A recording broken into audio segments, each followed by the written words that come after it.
Mes chers collègues, nous avons le très grand plaisir, l'honneur, cet après-midi,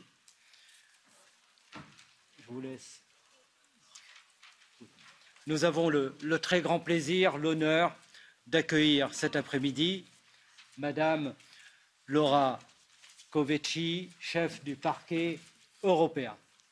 Madame la procureure, bienvenue au sein de notre commission Régie et je vous remercie vraiment d'avoir pris le temps de venir au sein de notre commission pour un échange de vues. Je veux rappeler aux membres que le parquet européen est entré en fonction le 1er juin 2021. Le parquet remplit un rôle essentiel pour l'Union européenne puisqu'il est chargé de rechercher, poursuivre et renvoyer en jugement les auteurs d'infractions pénales portant atteinte aux intérêts financiers de l'Union et notamment la fraude, la corruption, le blanchiment d'argent, la fraude à la TVA lorsqu'elle a des dimensions transfrontalières. Je rappelle aux membres également que le parquet européen est pleinement indépendant et à ce jour, 22 pays de l'Union y participent. La Hongrie, la Pologne et la Suède ne l'ont pas rejoint. Et le Danemark et l'Irlande bénéficient, eux, vous le savez, d'une clause de non-participation. Je veux aussi rappeler, nous concernant, que les États qui participent au parquet bénéficient de souplesse supplémentaire dans les règlements de la cohésion que nous avons négociés, notamment en ce qui concerne les procédures d'audit. Et les États qui n'y participent pas n'en bénéficient donc pas. Durant les négociations que nous avons menées, Madame la procureure, je veux vous dire que le Conseil souhaitait supprimer purement et simplement cette différenciation de traitement. Mais notre équipe de négociation et le Parlement européen s'est battu dans la négociation pour la maintenir. Et nous militerons, nous continuerons à militer pour que ces bénéfices soient plus importants encore dans la future politique de cohésion, car je crois que nous n'avons pas encore tout obtenu dans nos règlements de la création du parquet européen. Et nous continuerons donc à agir pour que les États qui participent au parquet, notamment, puissent avoir ce traitement plus différencié des autres, notamment concernant la simplification des fonds. Mais pour en revenir au parquet, selon les estimations de la Commission, la fraude transfrontalière entraînerait des pertes de recettes de TVA pouvant aller jusqu'à, tenez-vous bien, jusqu'à 140 milliards d'euros par an. 140 milliards d'euros par an. Cela représente 4 000 euros par seconde. 4 000 euros par seconde, la fraude à la TVA. On n'en parle pas suffisamment et c'est un sujet excessivement important. Et c'est en tout et pour tout l'équivalent du budget annuel de l'Union européenne. En réalité, la fraude à la TVA est tout à fait vertigineuse. Elle est vertigineuse et elle affecte grandement aussi les objectifs de la politique de cohésion. Le détournement des fonds structurels, même s'il est moindre que cela, représenterait quant à lui plusieurs centaines de millions d'euros. Donc bien sûr, notre politique de cohésion sera d'autant plus soutenue, vertueuse, que la lutte contre la corruption sur les fonds structurels pourra aller encore plus en avant. Évidemment, vous avez notre plein soutien pour cela, mais la fraude à la TVA et les contournements opérés par les États sur un certain nombre de règles doivent être menées avec la plus grande fermeté aussi. Notre commission a des compétences tant pour les questions transfrontalières que pour la cohésion, mais tout ce sur quoi vous travaillez, Madame la procureure, nous intéresse beaucoup. Dans votre premier rapport annuel sur l'année 2021, vous avez signalé avoir traité 2832 cas, ouvert 575 enquêtes pour un total de 5,4 milliards d'euros. Et sur l'année 2021, toujours, le parquet européen a saisi 147,3 millions d'euros.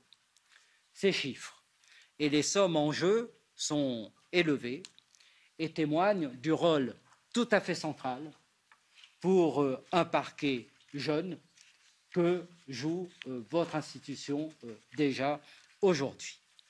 L'opération Admiral que vous avez lancée, Madame la procureure, fin 2022, est particulièrement impressionnante et porte sur 2,2 milliards d'euros de fraude. Après donc 3 années de fonctionnement, nous serons heureux que vous puissiez nous donner une première image des fraudes et de la corruption à l'échelle de l'Union européenne. Quelles sont celles que vous avez détectées et dont vous pouvez déjà nous parler? Les fraudes sont-elles globalement importantes ou inquiétantes?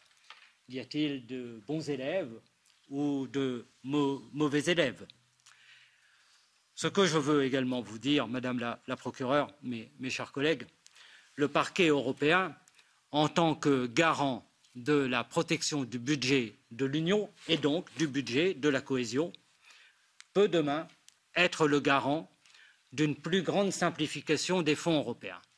C'est la volonté, je crois, de notre commission de prendre ce chemin, car les fonds européens sont devenus, vous le savez, très complexes pour de nombreux acteurs et bénéficiaires finaux, et tous les déplacements que nous faisons dans les régions d'Europe nous le confirment.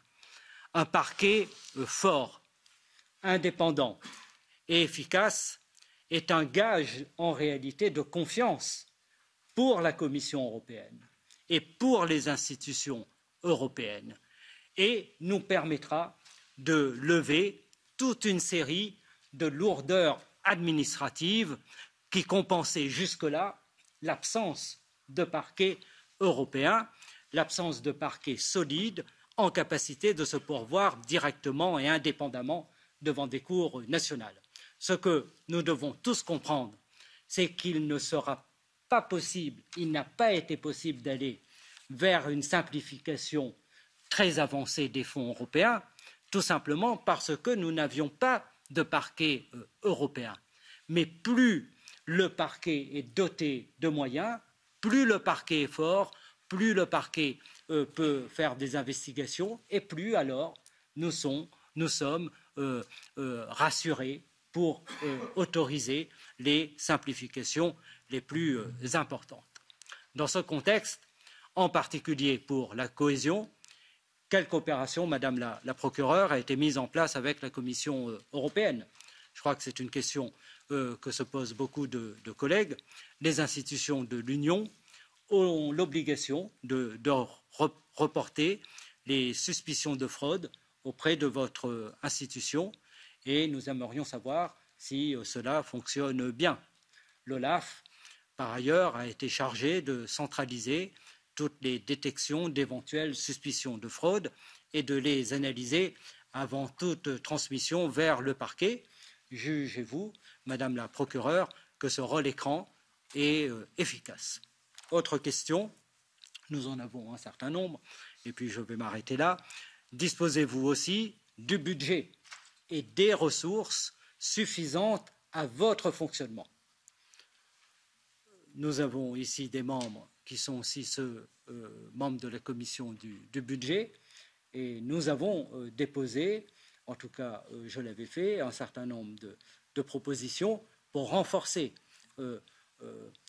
sur le plan budgétaire le parquet européen, parce que le parquet ne pourra être pleinement efficient que s'il est bien sûr indépendant, mais s'il a aussi les moyens pour travailler. Nous aimerions savoir également, concernant les États membres, si vous disposez désormais, dans chaque État membre, du nombre suffisant de procureurs délégués. Nous aimerions également savoir si vous avez accès à l'ensemble des bases de données et des éléments dont vous avez besoin pour mener à bien vos missions. Vos compétences sont-elles respectées par les parquets nationaux ou alors y a-t-il des problèmes? Nous aimerions évidemment avoir une idée de tout cela. Vous êtes une institution ouverte à tout à chacun. Tout le monde peut signaler auprès de vous un cas.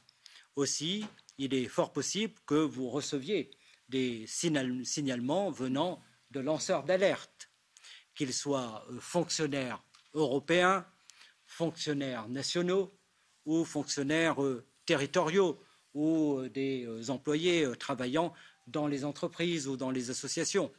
Comment protégez-vous les lanceurs d'alerte? Avez-vous les moyens de le faire? Et quelles garanties sont données aux lanceurs d'alerte qui pourraient prendre le chemin d'une interpellation du parquet européen sur un cas? Comme vous le voyez, notre intérêt, Madame la procureure, pour votre travail est extrêmement large. Aussi, nous attendons votre présentation avec une grande impatience. Nous sommes aussi conscients qu'il ne vous est pas possible de nous parler d'affaires en cours ou d'affaires précises. Ce n'est pas ce que nous attendons de vous, bien évidemment, cet après-midi. Madame Covici, je veux enfin, à titre personnel, vous féliciter pour l'action que vous avez engagée depuis le début de la création du parquet européen, une action courageuse qui vient renforcer les objectifs que nous avons posés à travers notre politique et à travers les règlements que nous avons défendus.